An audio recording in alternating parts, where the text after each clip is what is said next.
O'tgan safar imtihonda 2 kishi yiqilib chiqibdi. So'rasam, qanoq yiqildinglar desam, chala parkovkada yiqildik deb aytishdi. Chala parkovkani qanoq bajardinglar desam, ular chala parkovka deb ma'mur etishar ekan.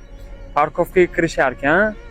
Kirishayotgan paytda rulni misol chap tomonga oxirgacha burib, xo'p, balonlarimiz mana bu holatda bosmaganda parkovkani mana shuni chala parkovka deb o'ylashganda, mana shu holatda shuni chiqib ketishgan, ularga -100 ball berilgan.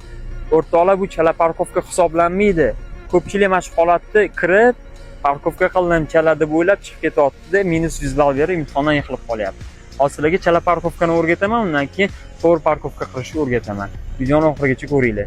Chala parkovka qachonki siz parkovka mashqiga kirayotganingizda hech bo'lmasa orqa baloningiz mana bu splashnoy chizig'i bossa, mana shu holat chala parkovka hisoblanadi va sizga -20 ball berib imtihondan bemalol chiqib ketishingiz mumkin. Agar balingiz -80 ballgacha kelgan bo'lsa, yaxshisi to'liq parkovka chiqib ketishingiz kerak bo'ladi. Xo'p, yon parkovka mashqini bajarish uchun mana avtomobilning ichkari qismidan ko'rib turibsizlar, orqa balonimiz parkovkani mana bu burchagiga to'g'ri kelgan.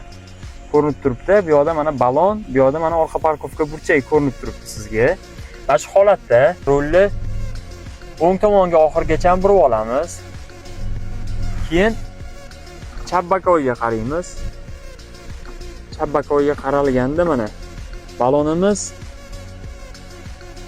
mana bu sariq uzuq chiziqni ustiga olib chiqqanda mana to'xtaymiz. To'xtagandan keyin rulni chap tomonga oxirgacha qaytaramiz. Qaytarib